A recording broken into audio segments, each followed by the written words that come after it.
Welcome back everyone to this second episode of Mission Mangal.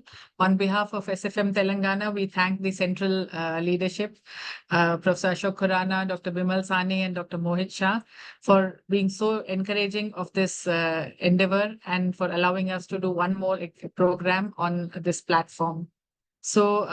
It's my honor today to convene this program, which has been put together by really, hardworking geneticists of our area and all the youngsters. I must acknowledge that they have come together and brought a very user-friendly program, I would say, because pedigree drawing is something that we are all scared of. At least I am scared of, and I feel that this is something only geneticists understand.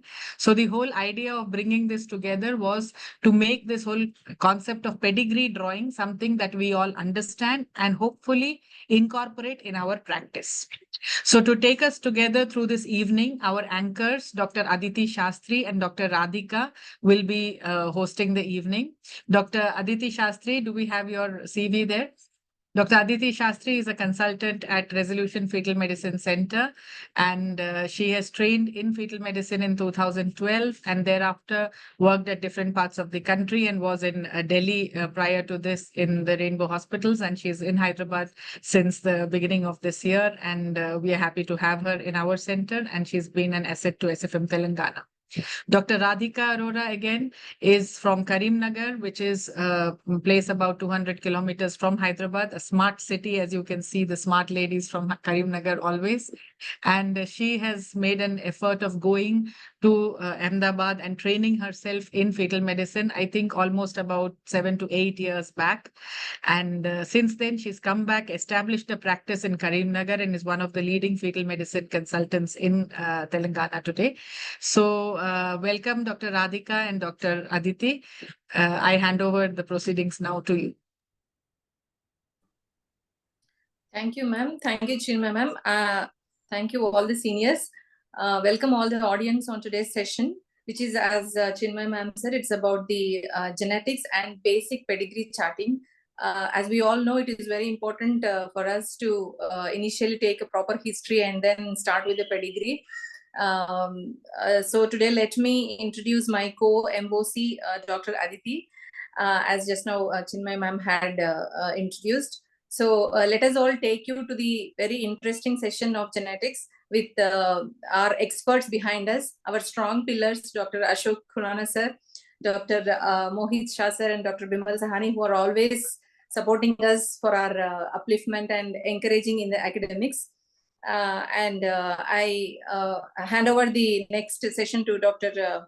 Aditi. Can you please take over?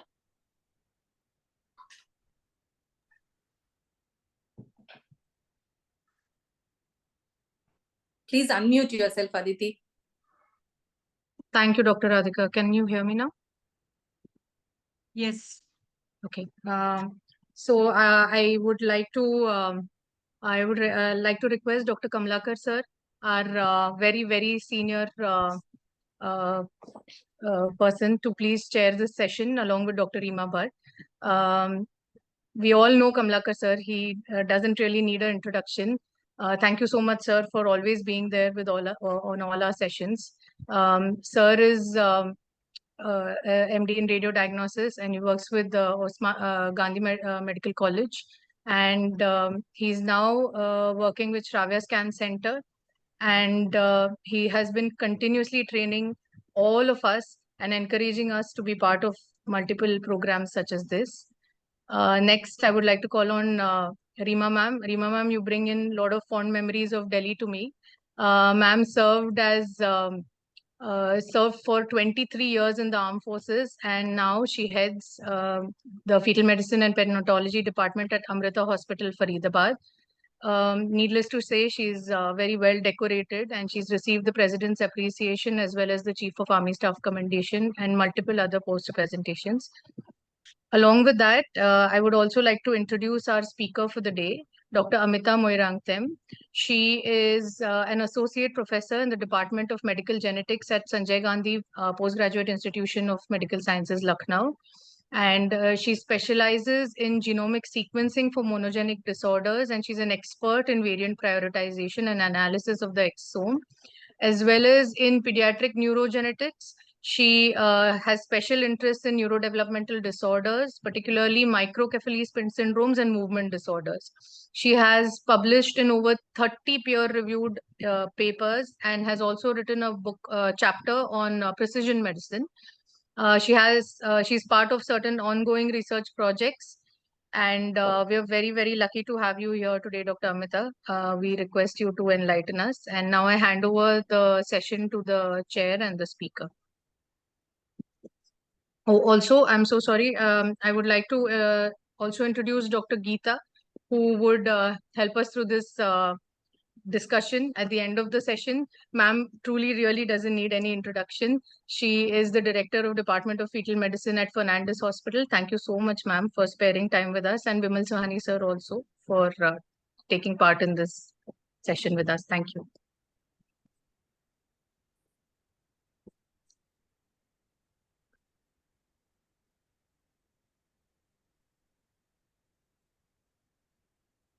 Ma'am, could you please load your slide, Dr. Amita? Oh, yeah, sure.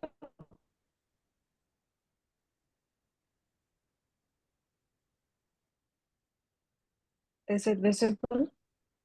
Yes. Okay. So, a very good evening, everyone. Can I start? Yes, please, Dr. Amita, please. Yeah, sorry. So, very good evening, everyone. Thank you very much, the Society of Fetal Medicine Telangana, and especially Dr. Chinmay for the invitation. Very glad to be a part of the forum today and happy to see many people interested in genetics. So, the topic that we are going to discuss today is the most basic, or I would say the initiation lecture to anyone who is interested in medical genetics. So this is pedigree analysis. So actually this topic is kind of a practical topic where we would be giving situations and clinical cases and asking the audience or the students to draw and go through, but I'll try my best to take you along and have an interaction. So the first few slides, I'll be covering the basics, and then I'll be showing you various aspects through case scenarios and drawing of family pedigrees, and what practical issues or what we can infer from those pedigrees. So to begin with, I'm sure everyone knows that the word pedigree has come from this French word, which means the crane's foot. It has to do with the forked appearance or the branched appearance of the crane's feet, which is very similar to what we see when we draw a family tree or a pedigree. It is simply a graphical depiction of the lineage or the family tree, and with convention and to have a uniformity, we use standard symbols throughout, which is universally accepted. It is a very important basic tool for documenting family history, and it is, at a glance, you can have a consolidated medical history of the family from which we can derive clinical information, mainly relating to genetic disorders. Two main importance of pedigree analysis is first determining the pattern of inheritance, and which ultimately will lead to us towards the genetic diagnosis and ultimate goal of giving appropriate genetic counseling. So people, to begin with, many of us would like to delve into our family history and ancestral lines and draw a family line. So this is one such example of the royal family of England. So when we use standardized symbols to depict a family history, that is when we that is integrated as part of the genetic evaluation or the basic documentation of genetic history of a family. So I would refer everyone who is interested in pedigree drawing to this seminal paper, which was published in 1995 and is still the foundation or the backbone of pedigree drawing. A new update has come in 2008, and we will be referring very slight changes between the two papers, but we'll be referring to this later version for the pedigree symbols and the relationship lines. So I'll just walk you through. I'll not go into the details of each and every symbol and what to use, what not, but I strongly recommend everyone to go through this paper. So everyone, all of us know circle. The circle is for a female, the square denotes a male. And if the individual is affected, we have to shade it according to the phenotype. If gender is not specified, it is depicted by a diamond. We can write the date of birth, we can write the age beneath the symbol, or we can go further and specify what kind of disease he has. So sometimes you might find this kind of depiction of two or more patterns or colors in a single individual. So when you take a family history, if you find a situation where the individual has one disorder, you have to shade it in one color. But if you find that there might be two different disorders or two different phenotypes, then you can use one each for each phenotype, but you have to specify that in the key or legend beneath your pedigree chart. So similarly, sometimes you'll find a numerical figure inside a circle or a square, which denotes the number of individuals. Instead of drawing each circle and extending the pedigree, we just write 5, which denotes 5 females. So then if we don't know the number of individuals, we can just denote it by N. If the individual is deceased, there is a diagonal line bar, and beneath that we can write what was the cause of death, when did the individual die. And two very important concepts here is, one is the proband, which is the individual with the disease through which we come to know about the disease in the family. It brings to attention the disease in the family. So so that's why it is shaded, and we have an arrow with a P alphabet denoting that this is a proband. Similarly, the consultant is any individual who is seeking genetic counseling or genetic evaluation. So he or she is usually unaffected, may be related to the proband or not related. And this is denoted again by an arrow. And sometimes we write a C, which denotes a consultant, or even if we don't write C or P, that's also fine. Similarly, stillbirth, then pregnancy. So if we know the gender of the fetus, as in the West, we can denote it by using a circle or a square. And in our case, when we don't know the sex of the fetus, it is denoted by a diamond shape with a P inside. This is a spontaneous abortion. Shaded means it had some phenotype. It was affected with some kind of disorder or malformation. If there is a line which goes through, then it is a termination of pregnancy. So these are the basic symbols which I want to introduce. The rest everyone can go and see. So proband is, or sometimes we call the propositus, or this is the index case which brings the disorder or condition in the family to medical attention. So he or she is affected.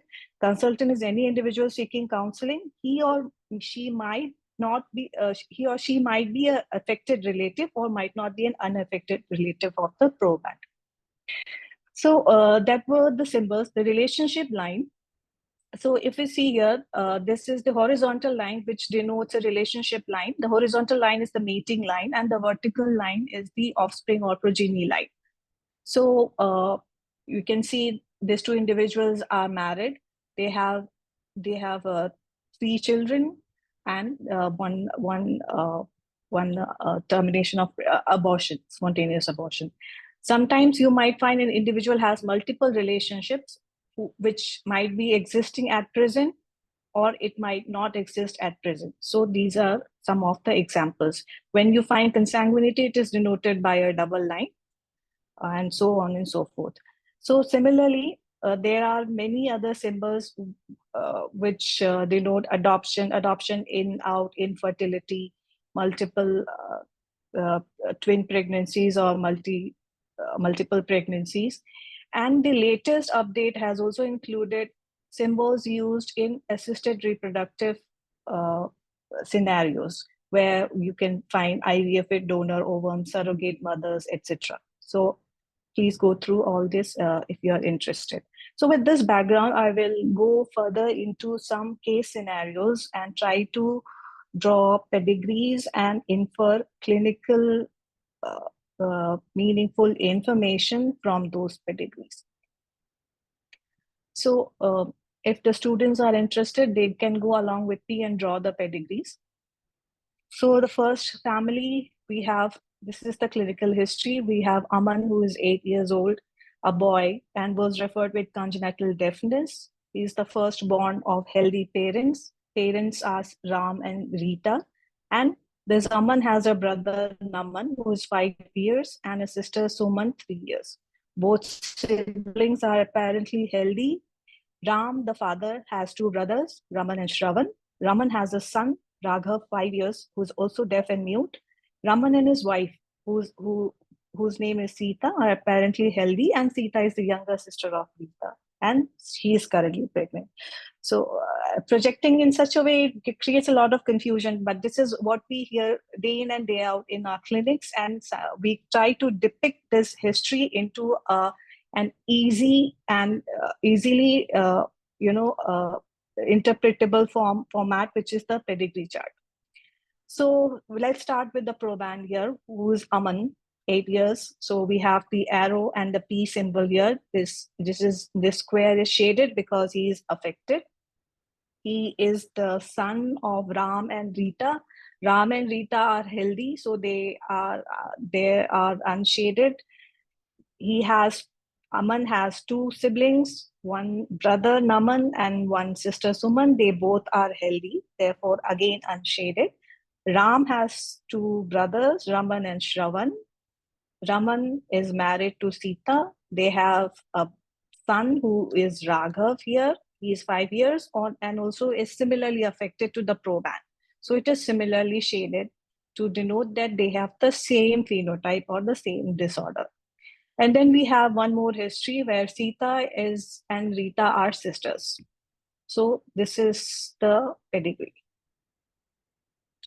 So, and of course, Sita and Raman, they have come with the pregnancy. So with this is how we depict. So from here, we can say people might be confused with presence of consanguinity here. So actually, we don't have, we can't interact through this platform. So I'll just, go through that. So there is no consanguinity here because the relationship between Sita and these 2 couples, they are by marriage. So they are not blood relatives. Similarly, here Sita and Raman, they are not blood relatives. They are related by marriage through their brother and sister. So there is no consanguinity here. However, from this pedigree and with the background of congenital deafness as a phenotype, we most likely what inference we can take is it is likely to be an autosomal recessive disorder, and the same kind of genetic mutation which is seen in Aman is likely to be present in Raghav. Congenital deafness is the phenotype. Mind you, congenital deafness can be caused by many genes, but in this family with this history, we can very likely predict that they have the same type of mutation, and they are carriers of the mutation in the gene, as similarly the brother and the sister. Then we have family 2, where the couple was referred for preconceptional counseling, wife having had 3 spontaneous first trimester miscarriages. They were otherwise healthy. The husband had 2 brothers and a sister. Sister was married, and her son, 1 year, who was apparently healthy. The wife had a brother who was intellectually disabled and died at 10 years of age. Couple's parents were all alive and healthy, and the couple's mothers were sisters. So let's look here. So this is the couple with 3 first trimester spontaneous abortions here. We don't know the cause of the abortions. We don't know whether they've had any phenotype or any malformations. Then further extending the pedigree, we have the husband's 2 brothers and 1 sister. They were all healthy. The wife had a brother who was intellectually disabled, had some kind of intellectual disability syndrome, and died at 10 years of age. So this is when he died. We don't know the diagnosis, but we know the phenotype. And their parents are healthy, and the mothers were sisters. So this is the 3 generation. The generation numbers are indicated by Roman numerals here. This is the first generation, second generation, third generation.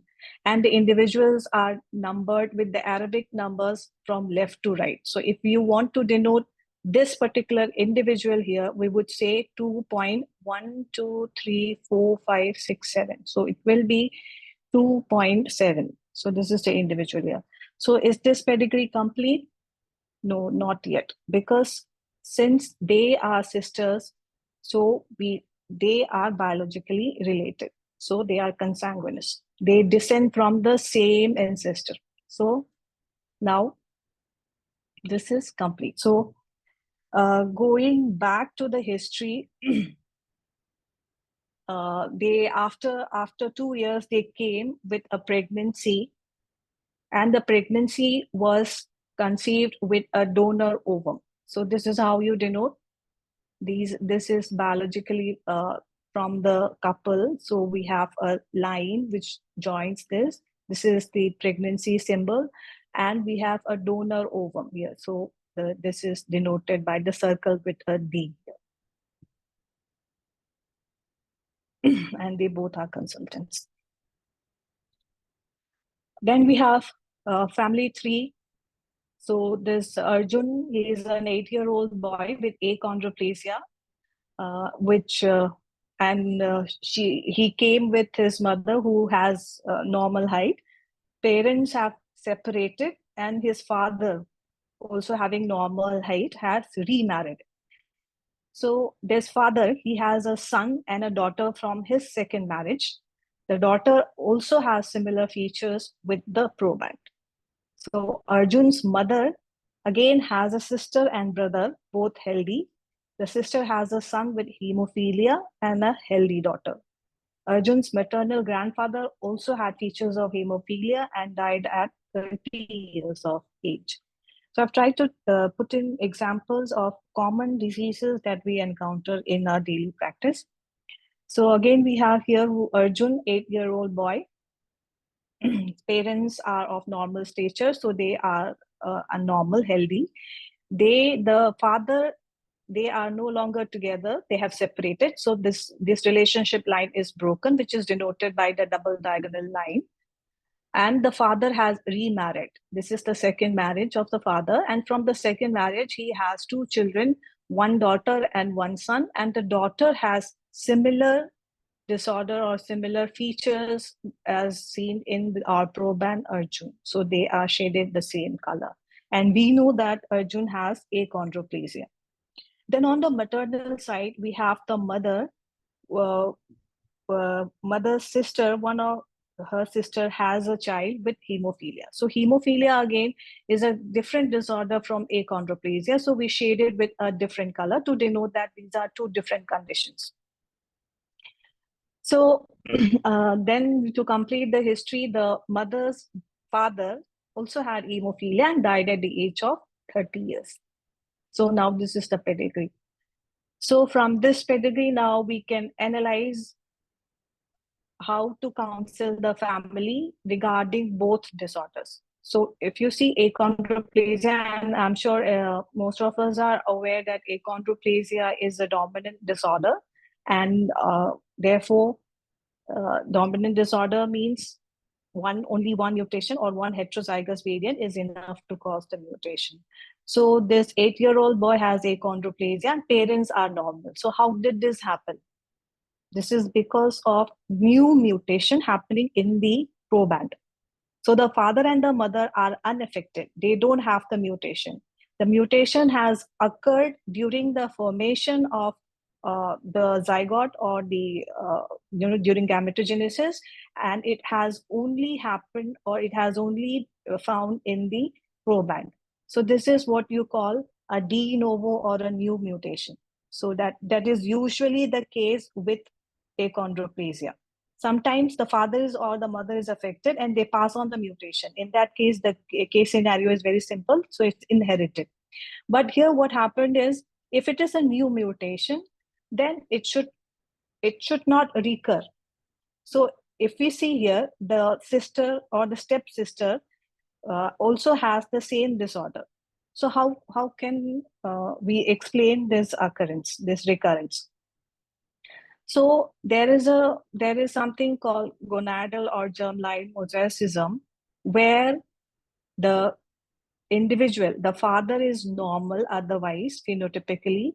However, in some of his cells, mainly in the gonadal or germline cells, we have some cells which have the mutation and some cells which do not have the mutation. So it is a mosaic. So when he passes the gamete which has the mutation, then the child is affected. When he passes the gamete which does not have the mutation, it is unaffected. So this is an example of germline gonadal mosaicism. Then with regards to another important point is, so when we encounter a family with achondroplasia, since this is usually in 99% of the cases because of new mutation, we usually reassure the family that the recurrence is likely to be very, very negligible, less than 1%, and prenatal diagnosis is a choice of yours. However, there is always a risk of recurrence, like in this family, because of one of the parents being a mosaic. Therefore, you might find in many of the cases, we still go for a prenatal diagnosis, even if it's a case of achondroplasia with the parents unaffected. So that is because of this possibility of germline mosaicism. This phenomenon is seen in many of the autosomal dominant disorders, and theoretically it's possible in any case of autosomal dominant disorder. And then we come to hemophilia here. So hemophilia, as we all know, this is an X-linked disorder. So X-linked disorder, males are affected and females are usually asymptomatic carriers. So this pedigree is still not complete. So we have the sister's son who is affected and the father who is also affected. So we can say from this pedigree that without testing, without genetic testing also, we can infer from the pedigree that the sister is an obligate carrier, and therefore the sister is an obligate carrier, and he or she is also an obligate carrier, because the father will pass on the affected X chromosome to the daughters. So if she were to come in the next pregnancy, then we know from this family history that the achondroplasia has come from the paternal side. The father is most likely a mosaic carrier, and so we need not test her future progenies from a different relationship for achondroplasia. However, she being an obligate carrier, we have to inform her that she has a chance of having a son with hemophilia, and therefore she can undergo prenatal diagnosis. So that is, without even testing, we can infer all this information from the simple analysis of this pedigree. So I hope I'm able to convey this. I'm not sure because we don't have any interaction from the audience. Then we move on to the next family, which is where we have the index case Karan, who is 4 years old and has jaundice, pain legs, and was diagnosed to have sickle cell disease. His father Ram also has the same disorder, and the mother is asymptomatic. She is currently pregnant 16 weeks, and Karan's father has two brothers, asymptomatic, and a sister who has undergone cholecystectomy. Karan's paternal grandparents were first cousins and were apparently healthy. And Rashmi, the mother, has a healthy sister. And Rashmi's maternal grandmother is Ram's aunt. So with the names and all, it gets very confusing. But when we draw, it kind of falls into place. So we have Karan here, who is affected with sickle cell disease, as denoted by this. Ram and Rashmi, the parents. Ram, the father, is also affected. However, Rashmi, the mother, is asymptomatic, and she is currently pregnant at 16 weeks of gestation. Ram has two brothers, asymptomatic, and a sister who has cholelithiasis and has undergone cholecystectomy. Parents are otherwise healthy. On the other side is also healthy, and they are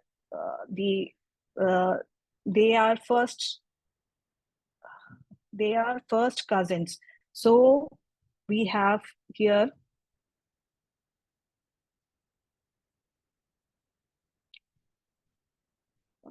one second.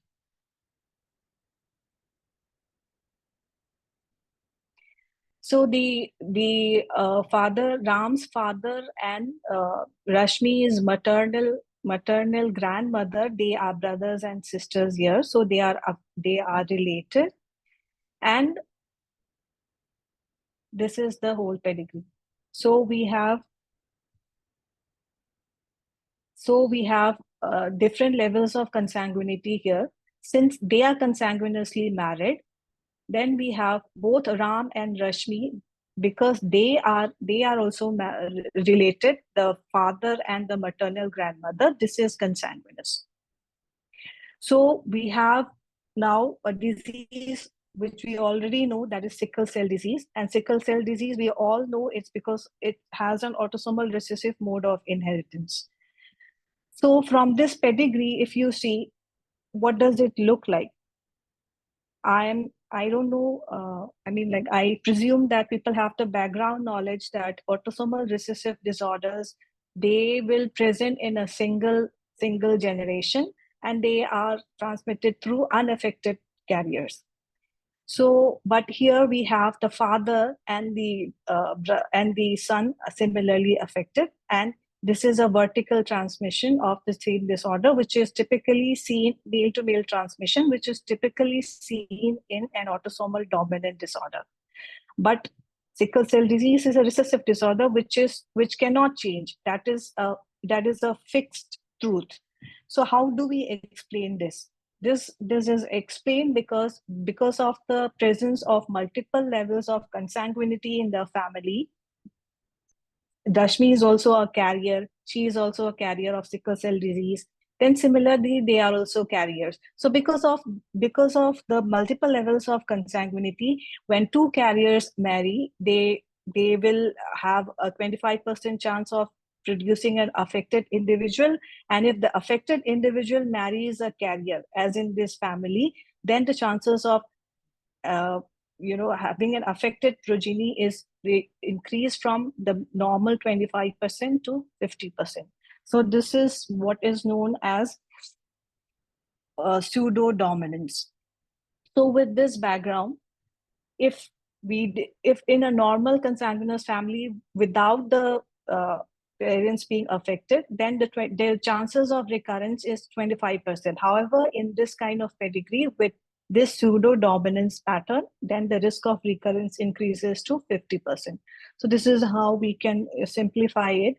We have the two partners here. Ram is affected, so the affected allele is depicted by the red font, and Rashmi is a carrier. So we have here gametes. The gametes coming from Ram will have the small s, and the Rashmi capital S and a small s. So the possibilities are S, and this one, which is a carrier, and these two, this will be affected. So we have a risk of recurrence of 50% instead of the usual 25%. This is called quasi-dominance or pseudo-dominance.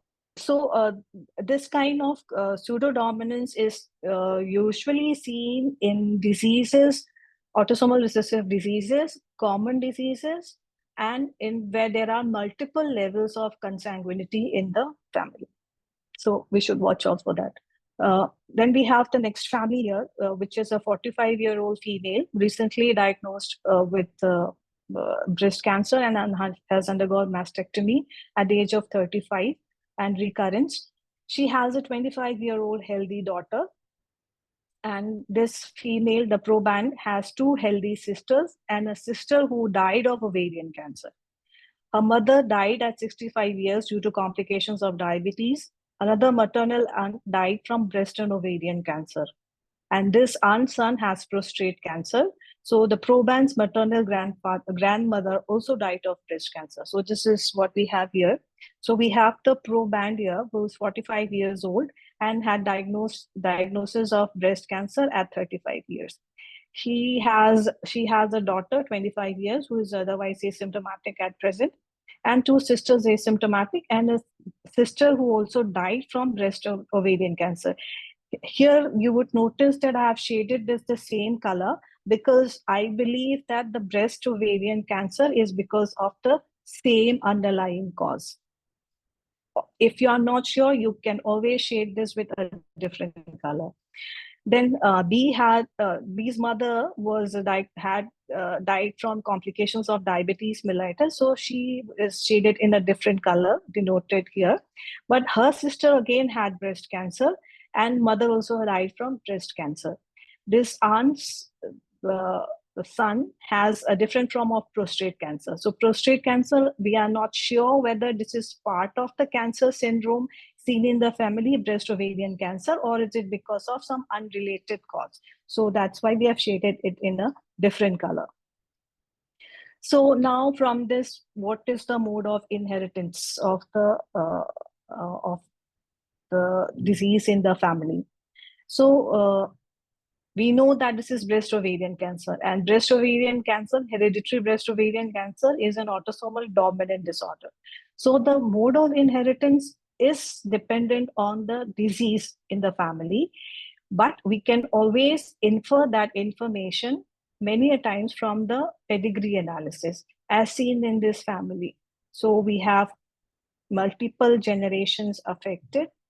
And this is since breast ovarian cancer is mostly seen in females, therefore there's a predominance of females here.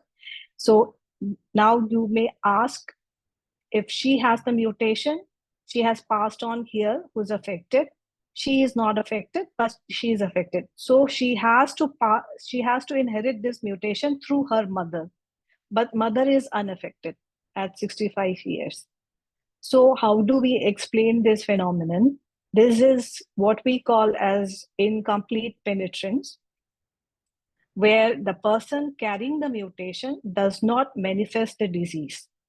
So this phenomenon of incomplete penetrance is seen in many autosomal dominant disorders, and especially in cases of adult onset disorders like hereditary breast ovarian cancer. So she will have the mutation, but because of other factors, she has not manifested the disease. But she has passed on the mutation to her daughter who is affected now. So this is incomplete penetrance or incomplete.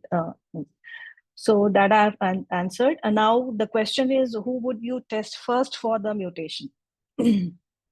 So as always, in all case scenarios, we first test whoever is affected. So we don't test an affected individual, even if he's the one coming to you for consultation. We always ask them to bring the affected patient and test. Then only we are able to do an appropriate counseling and management. So here, so now we have B here, who we can test. So once we have tested her and we find the mutation, then we can test the mutation in her daughter to find out whether she has the high risk of hereditary breast ovarian cancer. Otherwise, without testing from this pedigree, we can say that her chances of having breast ovarian cancer, of inheriting the mutation, is 50%. However, because of the incomplete penetrance that we have seen in the family, we can never be sure that she has a 50% risk of developing the disease. The risk of developing the disease is up to 50%. It can be less than 50% because of the reduced penetrance.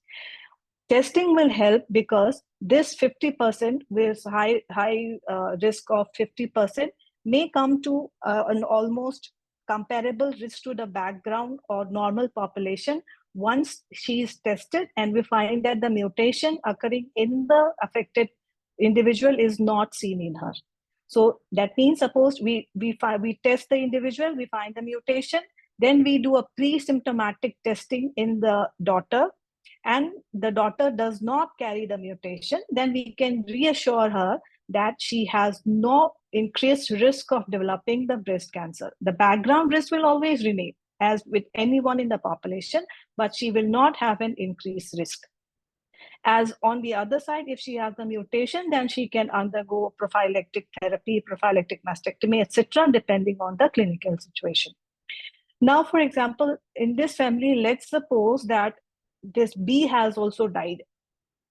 So we don't have anyone who has the disease alive where we can test.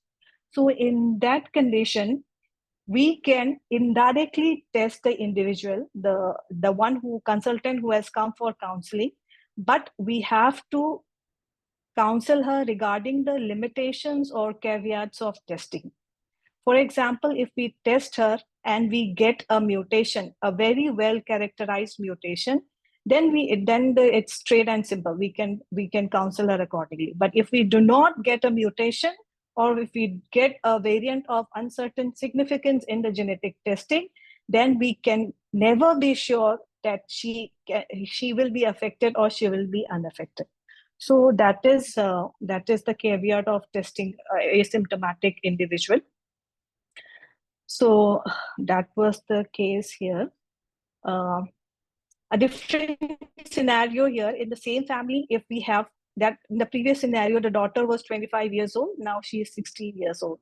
In this case, we will not usually advise testing because she is not attained the age of majority to take an informed decision regarding genetic testing. But that is open to debate, and it is always flexible depending on the mental status and maturity of the individual.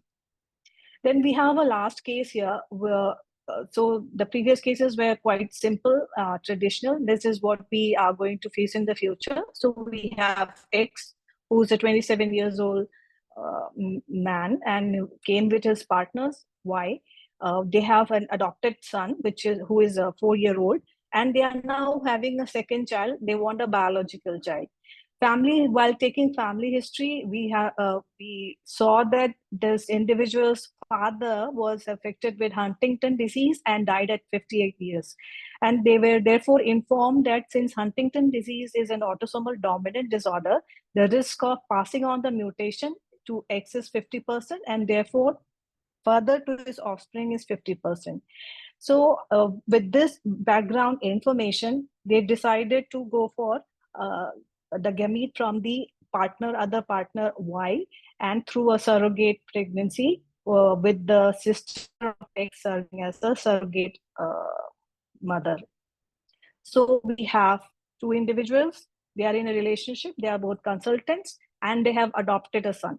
So if you see here, the vertical line is broken. So this denotes that this relationship is not biological, and this square brackets or parentheses indicate adoption. So this is an adoption in. So this individual is not biologically related to this individual. However, he is being adopted in the family. Then we have this individual's father who had Huntington disease and died at 58 years. And now we have the pregnancy here. This ex-sister, this is the sister, she is serving as the surrogate for this pregnancy. The sperm is coming from the Y partner, and this is the IVF from a donor ovum. So if you see here, there is no relationship line here because there is no mating, no relationship line. This is just a surrogate pregnancy with the donated or with an IVF uh, fertilized embryo.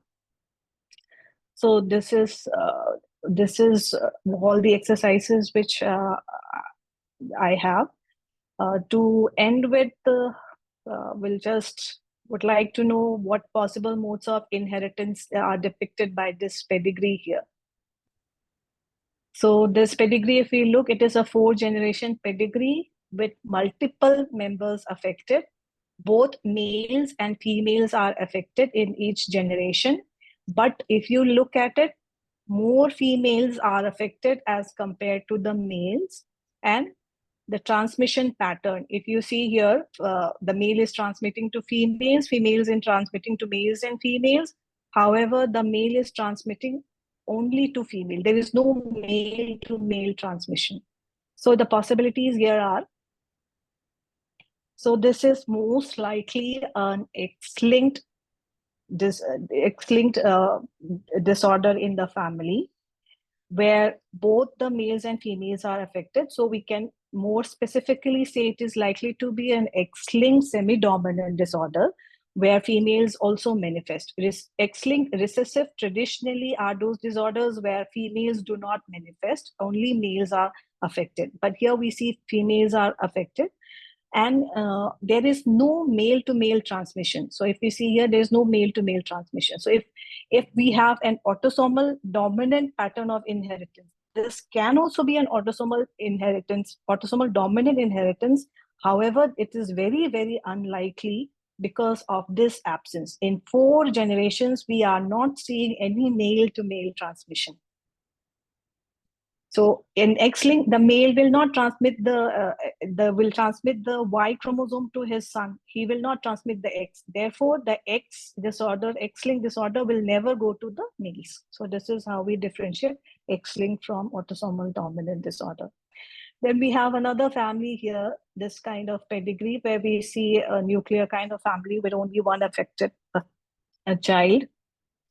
And the possible modes of inheritance here are, this can be an autosomal dominant disorder with a new mutation. This can be an autosomal dominant disorder where one of the parents is also a carrier but unaffected because of reduced penetrance. This can be an autosomal recessive disorder and the sister is affected or a carrier. And this can also be an X-linked recessive disorder. Or if I say this is a case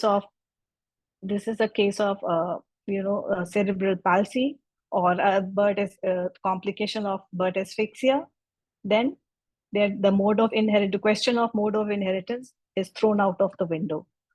So basically, the mode of inheritance is determined by the disease itself. But when we don't know the disease, the analysis of the pedigree helps us in narrowing down our list of differentials and therefore helps us in testing and also testing of at-risk relatives and ultimately interpretation of the genetic report when we get that. So to conclude, pedigree matters. It matters, it should matter, and it should be an integral part of all medical evaluation. However, in medical genetics, it is an indispensable part of history taking. And people might think this is a very basic tool, and what is the importance in this NGS era? I would say it has assumed more importance in the NGS era because of the use in interpretation of the variants when we do an exome or a genome analysis. Because ultimately our goal is to reach to an accurate diagnosis and therefore give appropriate counseling and possible interventions.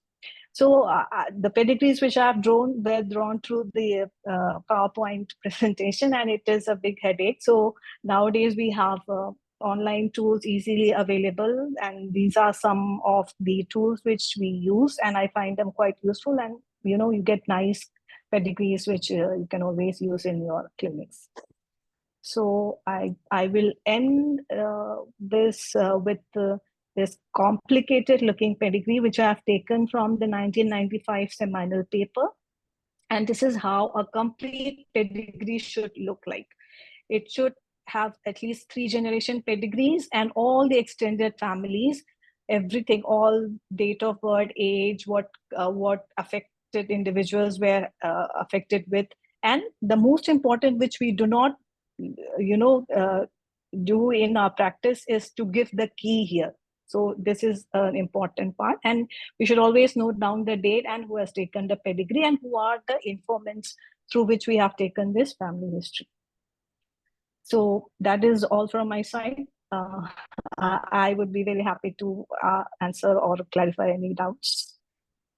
Thank you so much, ma'am. That was, I think, breathtaking would be the right word, right? I don't know if I would be right in saying that just when we thought that the topic is coming from the Group D section of mathematics, you were trying to show us how this could actually just be Group A and very, very simple.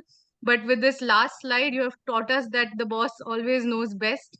And that is exactly why we send them all to you guys, because you all can solve it so easily. Having said that, I would request the chairpersons, Reema ma'am, Kamlakar sir, as well as Geeta ma'am and Bimal Sani sir, to please enlighten us with your comments and add on. Thank you. So I think that, Dr. Amita, this was completely mind-blowing, simplified, and I think the modes of inheritance, the way you brought out for us to identify whether it's autosomal recessive, autosomal dominant, even how to differentiate X-linked from autosomal dominant was a very key point that you told us. I think there's lots to take home today, and we really thank you for this brilliant presentation. Dr. Reddy, if you would like to give some inputs. No, it's an excellent talk. Yeah, I hardly go into genetics usually, but I think it's an eye-opener for me. From now on, I think I'll also start building the blocks. Yeah. Thank you, Dr. Amita. It was an excellent talk. Dr. Amita, it was wonderful. And actually, it's very important in the sense, I think we should take some motivation from this. And I feel that as fetal medicine specialists, drawing a pedigree is something which, we should not just leave it for the geneticist to do it. In fact, anyway, we are taking a history but when you ask, just casually ask in history, it is very, very limited. But if you sit down with a paper and pen and then sitting with the couple and then go systematically, in fact, the parents will provide you much more information than they would otherwise inform you. So pedigree definitely, and somewhere I had read that I think in Carl Pearson's statement that drawing a complete pedigree is work of great labor, but in its finished form is a piece of art. And I think your talk actually sent this message across, and really with all this Ram, Sham and Shravan, and looks very, very complicated. But when you just look at the chart, then things become very easy. Thank you very much for a wonderful presentation. Thank you, sir. I think we also have the honor of having Dr. Ratna Puri with us. Actually, I was trying to contact ma'am and she was out of the country. And now, ma'am, thank you so much for joining in at a very last moment request. We want your inputs on this, ma'am, before we go on to the next session. I think firstly for Amita, that was a lovely talk, Amita, with the it's really like showing complex issues that are made simple, which is why I always feel that pedigrees talk. They actually talk. And I think if you see any genetics paper from anywhere in our country, there will always be a pedigree. The conversation starts with a pedigree. And it's actually when you say, अच्छा आपके कितने भाई बहन हैं, वो भाई बहन के कितने बच्चे हैं, कहाँ शादी हुई है, then the little things come out in that, which as a course of common conversation, अच्छा किसी को कोई दिक्कत है, so the first thing is कोई दिक्कत नहीं है, our family is perfect, so it's just, and I also feel it helps the patient to become comfortable with you, and you gain a lot of information from there. And I think there were some questions, Chinmay, that I'm sure that you will be able to take later. Yes, But I ma'am. think the more one starts making it, the easier it is. I think like we all can just close our eyes and make it. It just moves within that. So when we have, the gynae residents who come to us just for a week in 3 years, imagine in a hospital where there's a genetic department, the only 2, 3 things I want them to learn is pedigree, how to order a proper screening test, and there's one more thing which has just gone out of my head. And I said, if you've just learned these 3 things, you're good to go. So that is the role of a pedigree. And I think it's very important for all of us to inculcate that within us. So, and it Thank was you. very nicely put together, Amita. Thank you so much, ma'am. And really, Dr. Amita, that was wonderful.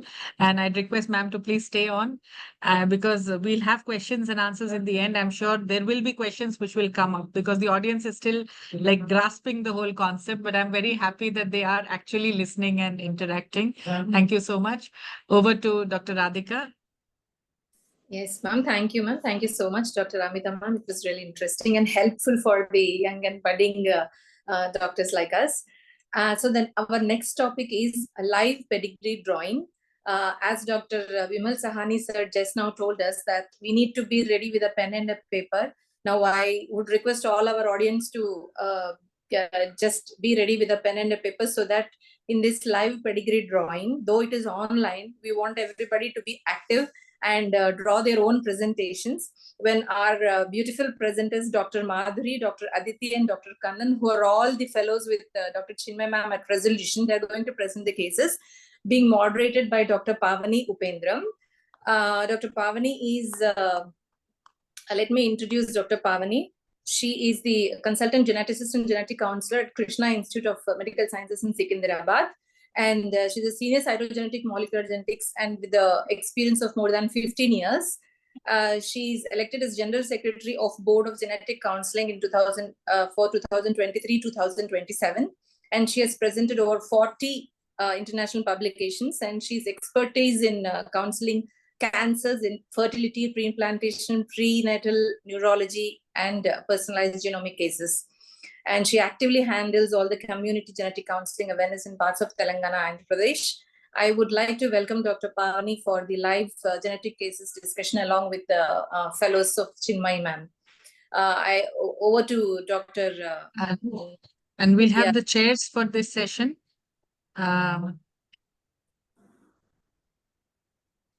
Dr. Gayatri N. She is the consultant medical geneticist in Fernandez Hospital, and she is joining us this evening. So she has a special interest in prenatal genetics and all the atypical presentations of dysmorphic syndromes. So we have invited her to help us moderate this session along with Dr. Pavani. So, Geeta ma'am, I think we missed you in the last session. If you have any comments, we can have it now. Oh, thanks, Chinmay. I'm just enjoying the presentation, learning a lot. Don't want to take much time. So this session will be presented by 3 youngsters, Dr. Aditi Vashisht. Dr. Aditi Vashisht is a fellow, ICOG fellow of fetal medicine in Resolution, and she's from Ratlam and is really keen on pursuing this as a future prospect in her career. Then we have Dr. Madhuri Rachamala, Dr. Kannan Kordawala and Dr. Madhuri Rachamala. Dr. Kannan is from Maharashtra, and she has co-authored a chapter on thalassemia and pregnancy in the Foxy Handbook. And as you can see, there's a lot of academic activities that she has done. And Dr. Madhuri Rachamala is also a fellow who's done her basic OBG MS from Chelmeda Anand Rao Institute of Medical Sciences in Karimnagar, and now preparing to have a career in fetal medicine. So over to Dr. Pavani for this session. Good evening, everyone. First of all, thank you, Chinmay ma'am, for making me a part of this very informative session. And thanks to Dr. Amita. That was wonderful and a very comprehensive session. Apart from the pedigree intricacies, we have learned about other concepts like incomplete penetrance, everything in one pedigree, simple explanation. Thank you so much. And now it is a challenge for all our fellows. We will try to keep it simple and interesting. So I would request Dr. Madhuri to start with the first case presentation. Dr. Madhuri, over to you.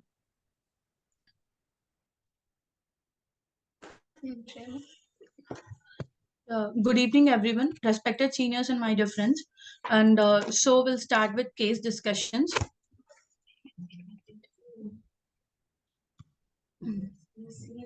Yeah, I know.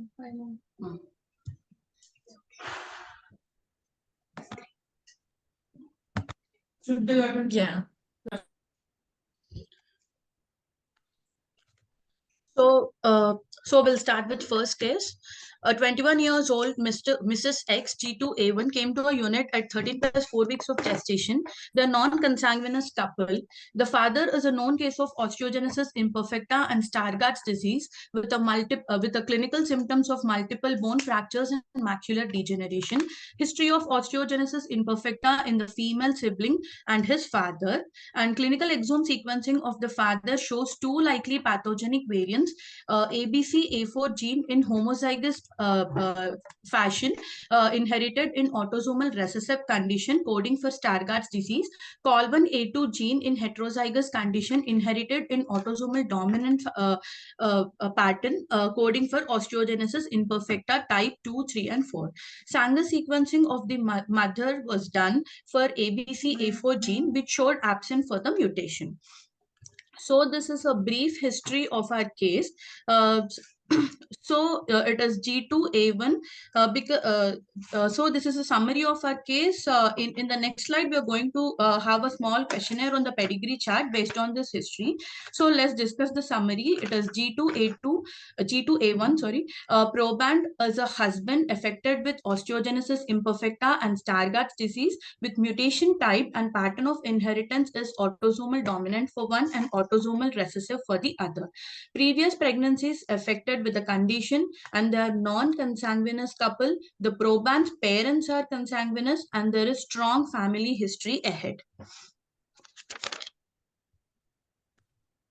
So we have drawn a pedigree chart. I request everyone to go through this pedigree chart and mention in the chat box if anything wrongly depicted in the pedigree.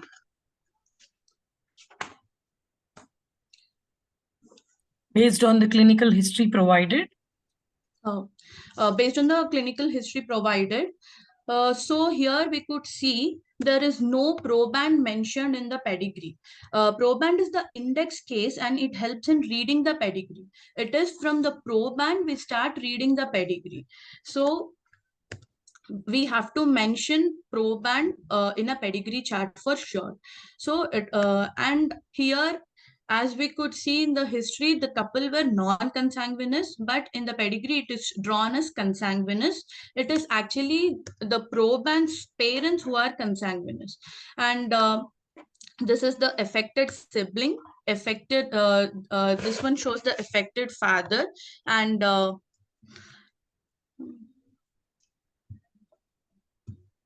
yeah. And next, this is the affected fetus, and we have to draw the complete extended family of the pedigree to complete it. So given the history, this is the history of our case. It can be depicted in a single pedigree chart. As our Chinmay ma'am always says, one picture is worth 1,000 words. So here in our case, this is our proband. So this is our proband, and the proband's sibling, female sibling, is affected with osteogenesis imperfecta, and the proband also has other condition of Stargardt's disease, which is in autosomal recessive fashion, and the proband sibling also has also is a carrier for the Stargardt's disease, so it is depicted as a dot. One step backward, in the first generation, the proband's father and the proband's aunt is also affected with osteogenesis imperfecta, as we could see. And so by this pedigree, we can note that the disease is running through the generations, and it is most likely autosomal dominant disorder. And in the probe sibling, the 3 fetuses were tested positive for the condition, and they opted for termination. And now she has 2 living children who are alive and healthy. In this probe, in their first pregnancy, they were tested, and the baby has tested positive for the condition in autosomal dominant state, and they have opted for the termination. And they came to us at 13 weeks of gestation in this pregnancy. So Sorry, go back to that slide. Just go back.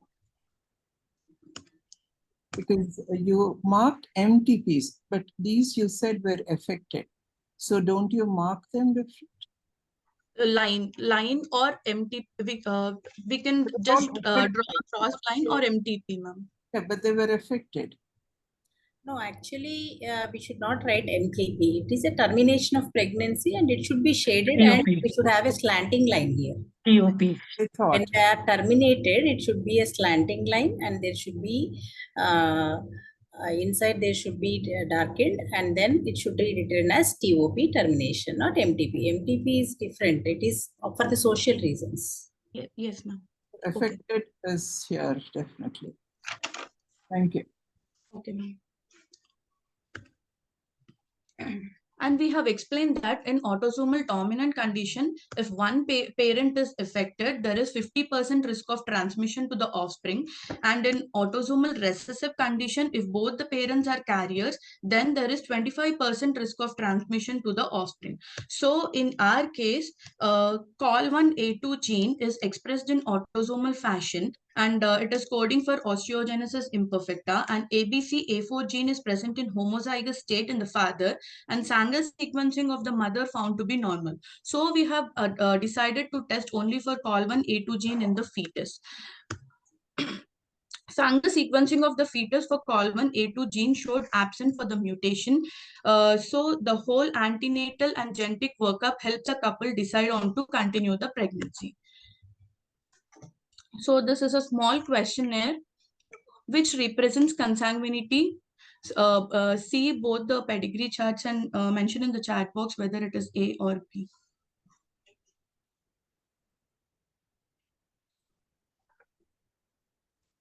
So it is B. This represents the horizontal, 2 horizontal lines represents the consanguinity, and 2 vertical lines represents divorce, as already said by ma'am.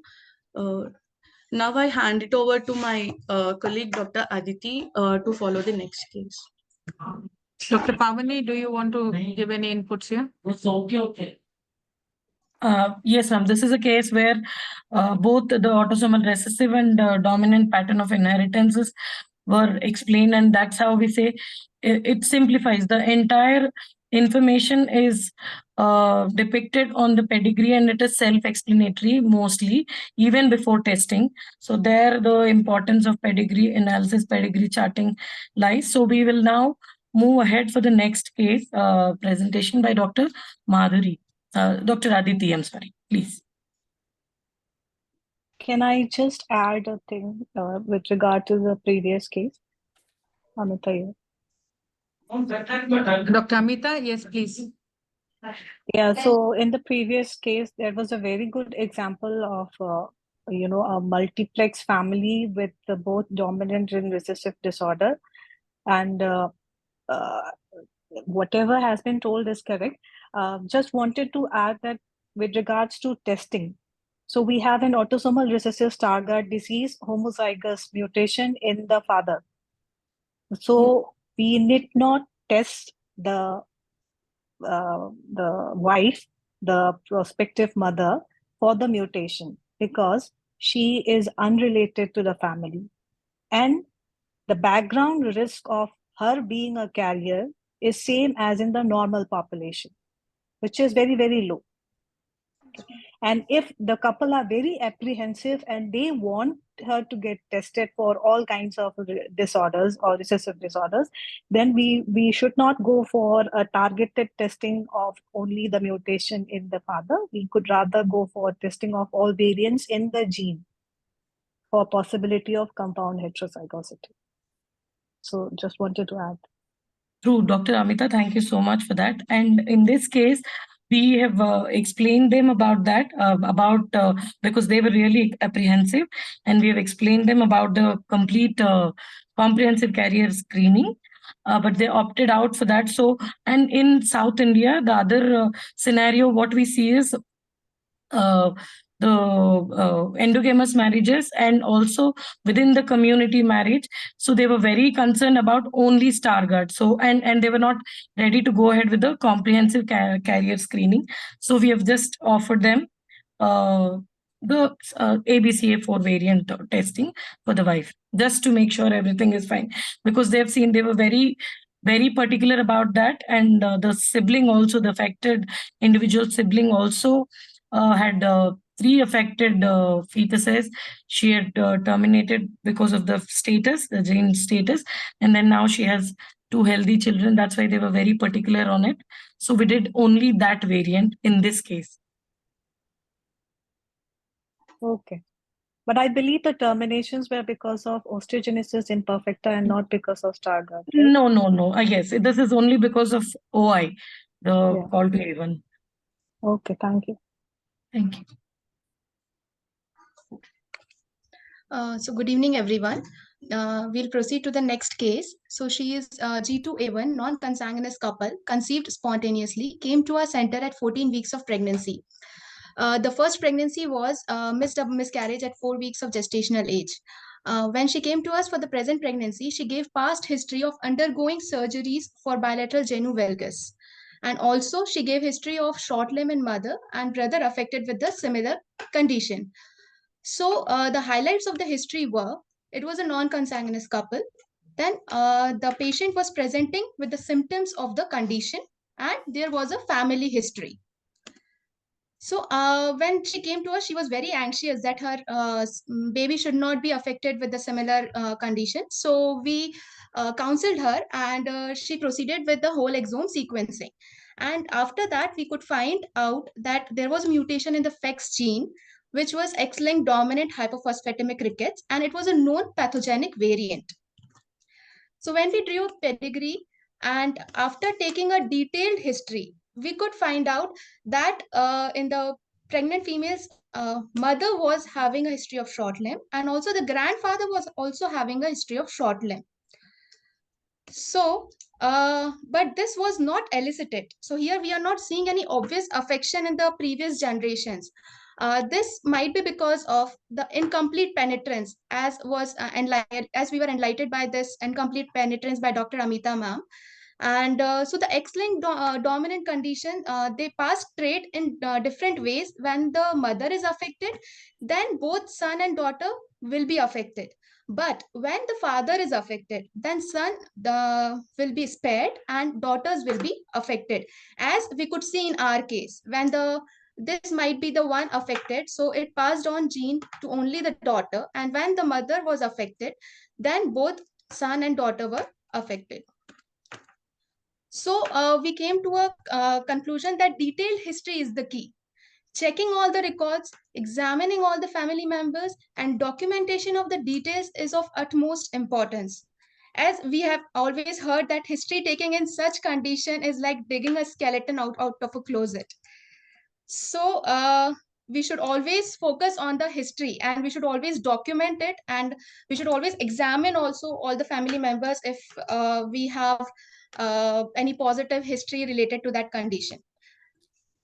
So there's one question for everyone, and identify this inheritance. So in this, please post the answer in the chat box. So this will be the X-linked dominant, but at first glance, this might perceive as a autosomal dominant condition, but there's a small clue in this that when the male is affected, then all the daughters are getting affected and sons are getting spared.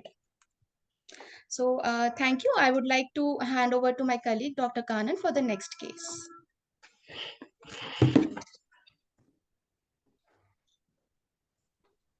Just to chip in again, incomplete penetrance is a term which is used with autosomal dominant inheritance and not with X-linked.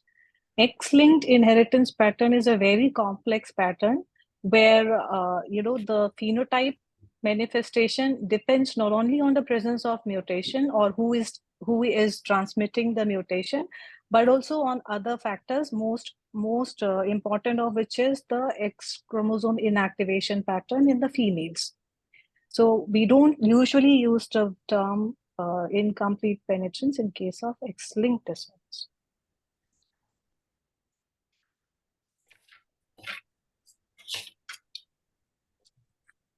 Thank you, Dr. Amita. Dr. Kanan? Okay.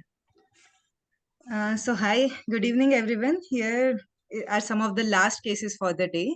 So my case, Mrs. X, Gravida 2, Para 2, Live 2, came to our unit with 6 weeks of gestational age for viability scan and her regular antenatal counseling. They were a non-consanguineous couple. Her first child, who was a male, was born in 2015, delivered through LSCS, who had a difficulty in walking. After that, her second child, who was born in 2017, also a male child, had a similar condition.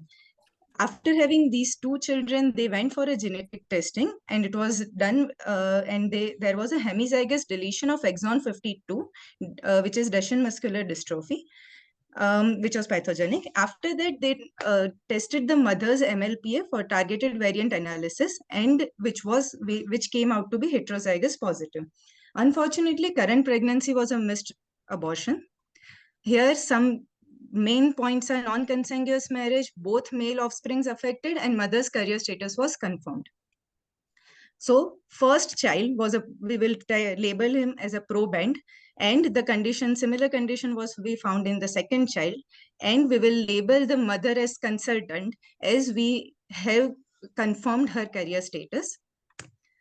So basically, it is a Duchenne muscular dystrophy, progressive muscular degeneration, and the gene is on the short arm of X chromosomes.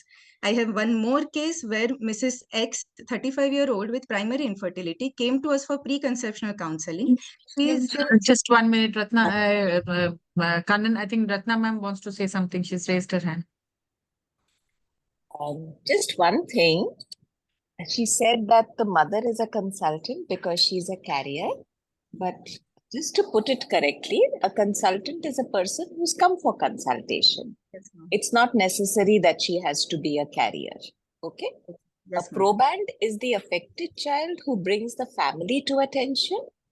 And a consultant is the person who has come to the clinic for consultation. Okay. Yeah? Yes, okay. Thank you. So we have one similar case where Mrs. X, 35-year-old with primary infertility, came to us for preconceptional counseling. She basically wanted her to check her genetic makeup and risk and informed us that when she visited her OBGYN for her infertility treatment and told the doctor about her brother having a bleeding disorder with history of prolonged bleeding episodes and also similar condition in her maternal uncle. After that, we did the whole exome sequencing for the brother, and we found that F8 gene mutation and diagnosis of hemophilia A was made. After that, targeted variant analysis was done on the infertile patient which came to us, and the similar heterozygous deletion of F8 was found in that patient. So here also, the 3 similar points are there. Non-consanguineous marriage. So basically, consanguinity is not related to this and only males are affected. And one female carrier status was also confirmed. So hemophilia A basically is a congenital deficiency. Factor 8 is affected and it is F8 gene, which is located again on X chromosome. So to counsel both of these patients, we explained them about the X-linked recessive condition where their male offsprings 50% would be affected. And if they have a female offspring, 50% would be carrier. But importantly, all will be phenotypically normal.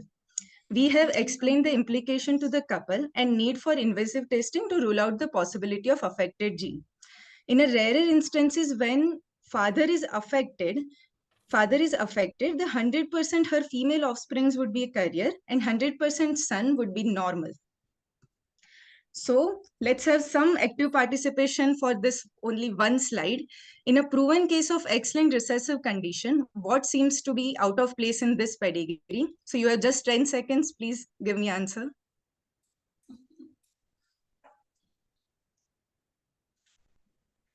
Okay, so here we can see that father to son transmission is found, which is totally wrong. We should remember that visually the pedigree typically shows of X-linked recessive pedigree, a horizontal pattern of affected individuals with no instance of direct male to male transmission.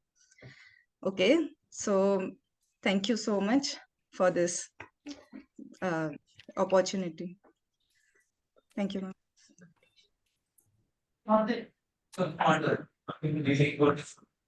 Dr. Pavani, will you summarize? You can stop sharing, Aditi.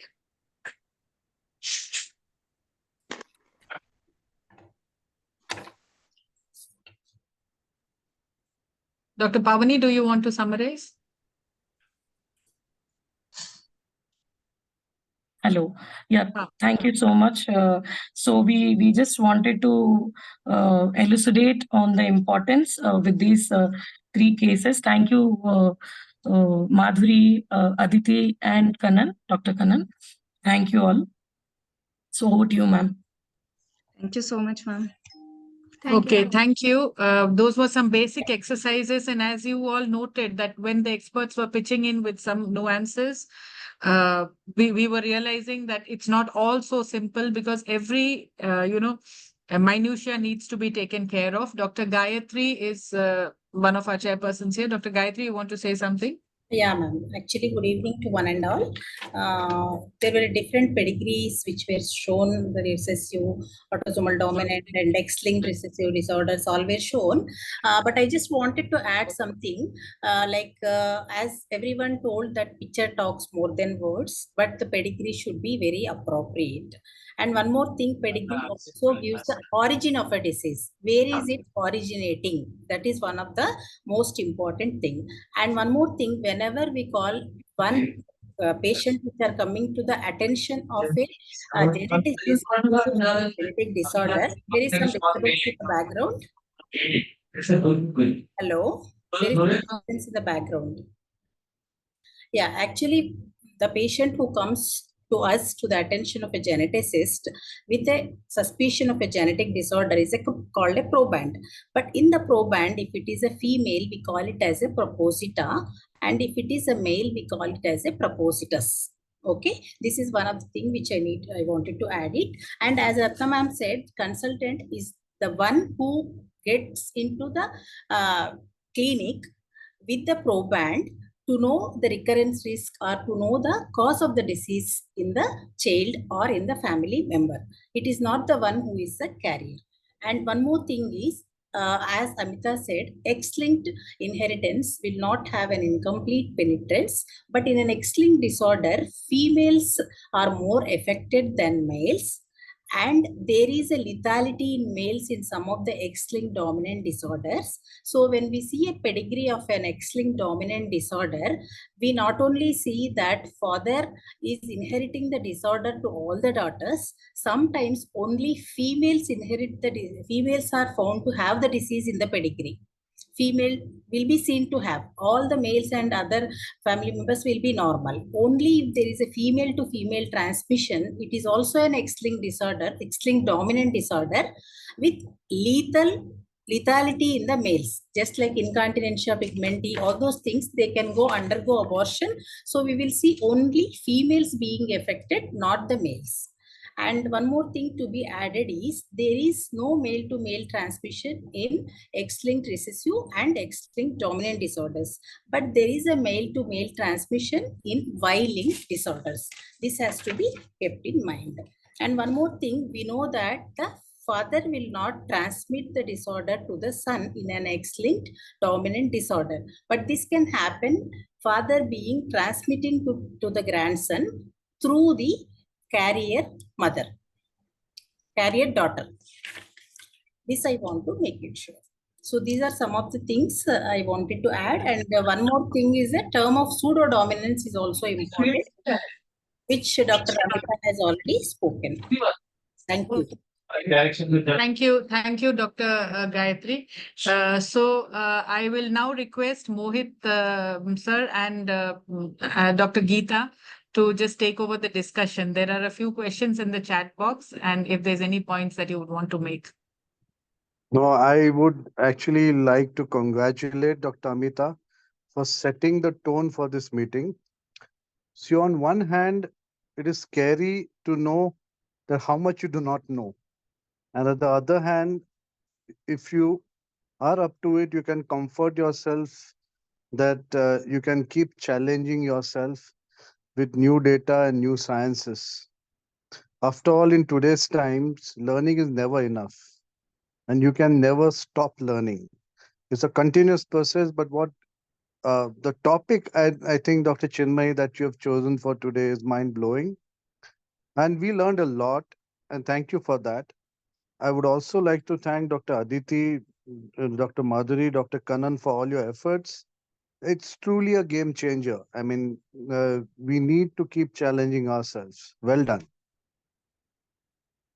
Thank you, Mohit sir. Geeta ma'am. Yeah, I'm just trying to screen through the questions so that most of them have congratulated all the speakers for the excellent explanations. Hemophilia, they've said please read Thompson and Thompson's textbook. Thanks, Lokana, and I appreciate the finer points. Most of them have actually congratulated, not very many questions. What is the difference between penetrance and expressibility? Would Dr. Amita want to take it up, or Dr. Ratnapuri, one of them? Difference between penetrance and expressibility. I can take that up. Yes, please. So that's a very good question, and those are two entities which are part of the same spectrum. So when we say penetrance, we are looking at the phenotype, what is being manifested. So if the person has disease, then we count that the mutation is penetrant. However, if we look at multiple affected members in a family, many times we will find that the affection is not to the same degree. It is different. For example, the most common examples are those of the phacoematosis, for example, tuberous sclerosis. So we know that tuberous sclerosis is a complex disorder which affects the brain, eye, kidneys, etc. So in one individual, it might affect all three. In one individual, it might affect only the kidneys. So this is kind of variable expressivity. When we find that one individual, a particular individual does not have any of the manifestations, then we say that is incomplete penetrance. But when we say incomplete penetrance, we have the limitation of what tool we are using to define affection or presence of the disorder. For example, if we do an ultrasound and find that the kidneys have mass, or if we do a CT scan and find that the kidneys have mass, or MRI brain and see that there is a tumor, then the non-penetrance changes. So these are all kind of dynamic, and these are all kind of the spectrum. So this is because of the same spectrum: complete penetrance, incomplete penetrance, and variable expressivity. Same, and the underlying cause we don't know in most of the cases, but it has to do with modifying factors, which can be again genetic or environmental. So I hope I have answered the question. Thank you. I think some of these tuberous sclerosis, Fragile X, they have a lot of expressibility varies. In a family of 3 brothers of Fragile X, you may have totally different expressions. So yes, rightly said. Thank you. And there's another question. Good evening, ma'am. Couple with index child, the genetic report with autosomal dominant disease, non-consanguineous, no family history.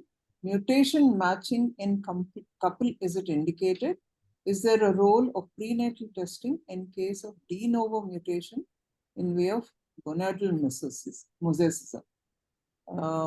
I'm not sure what you're trying. Mutation is matching in the couple indicated with an autism. I think what she's saying is there is a autosomal dominant condition. We have a person with an autosomal dominant condition. Should we go ahead and check the unaffected parents? Is it indicated to do mutation matching in the couple? Is there a role for prenatal diagnosis? Because you may also suspect de novo, that gonadal mosaicism. It's a typical example would be achondroplasia, where we would not really do, probably looking at that. Does anybody want to add any of the geneticists, Amita, Gayatri, or Dr. Ratnapuri? Is there a role of prenatal testing in case of de novo mutation in view of gonadal mosaicism? So if yes, one child has achondroplasia, would you still check if the limbs are fine on scan? Would you still do the genetic diagnosis? So, ma'am, shall I proceed? Go ahead, guys. Yeah, ma'am, actually, if it is a de novo mutation, then usually X-linked dominant and also autosomal dominant disorders, X-linked recessive and autosomal dominant disorders can have a de novo mutation, but this could be because of germline mosaicism. But we cannot test germline mosaicism. For some of the disorders like X-linked recessive DMD, the recurrence risk in case of germline mosaicism is 5 to 15%. For the same case, if we take the achondroplasia, it is only 1%. So depending upon the percentage of gonadal mosaicism, we can offer prenatal testing in subsequent pregnancies. And we have seen we have 2-3 couples who are non-consanguineous and had de novo mutation in 2 children subsequently, and this is not inherited from the parents. So some of the, and one more question was, when there was a de novo mutation in the child, do we test the parents? So testing of the parents in case of achondroplasia is not needed because the phenotype is not there in the parents. For some of the disorders like Dijorge syndrome, for suppose if the child has Dijorge syndrome, we should know whether it is de novo or inherited from the parents. So in those cases, we will do the parental testing. So achondroplasia is almost 100% penetrance, isn't it? So you don't expect people to be asymptomatic carriers. Is that why you're saying that there is no need to be And one more testing? thing is, achondroplasia is a incomplete dominant disorder. It is expressed in a heterozygous form in later stages of the trimester, whereas in the homozygous form, it is present in the early second trimester. So both homozygous and heterozygous forms of achondroplasia are known. So this is called incomplete dominance. So the thing, I think what they are asking is, suppose you have a one index case with an autosomal dominant condition and the parents have tested negative, because germline mosaicism, again, we won't be able to test for it. Yeah. So with that possibility in mind, or just a sporadic recurrence kind of possibility, should we do a prenatal diagnosis? So I think in these cases, it will depend on a detailed, exactly. It will be a detailed discussion with the parents. Yeah. And even if it is sporadic, there is nothing to say that there cannot be another sporadic condition there. So it depends on what they want. So have a detailed discussion. These are the classical ways of transmission. And for anybody to ask for a prenatal diagnosis, it's a choice that they have. So there is nothing wrong in offering the prenatal diagnosis. One more question. What is the role of PCP suspecting causing lethality in males? I think in all sex-linked disorders, it's quite clear. Could we request everybody to mute their mics, please? Kind request. We're almost coming to the end. Would request all the participants to mute your mics while the discussion is going on. Thank you. So, yeah, Chinmay, you would like. Ma'am, my doubt was most of the times whenever we get these previous histories of males dying or females dying, the first question we are posed is, do we disclose the gender to subsequent investigating the case, or is there any indication? No, it's only in a proven case of a sex-linked disorder. Geeta ma'am, you can add to this if you feel, but I think it's very clear if there is a proven X-linked recessive disorder or a sex chromosome linked disorder, then only you can reveal the sex of the baby, not because of history which suggests something like that. That could be very coincidental also. Ma'am, would you agree? While we say that, yeah, I would agree, but though the PNDT allows, it's become very difficult because they do not want their daughters to be carriers also, like especially in Duchenne's. If you say heterozygous, once the report comes as heterozygous, they understand it's a female. And they're insisting on termination because they want a normal male. When they have an affected male in the family, what the family is looking at is a normal male. So if you tell them you don't need the test, they automatically think it's a female. And then they're going ahead with terminations.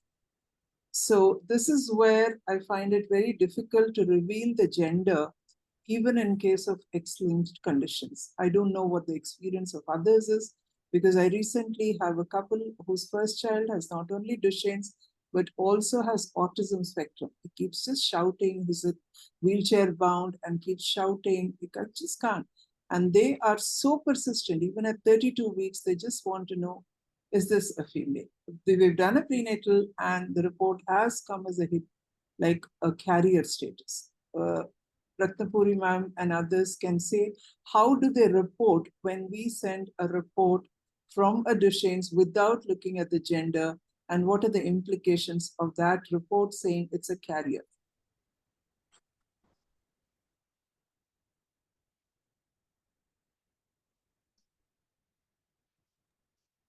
I think Ratna ma'am is currently logged off.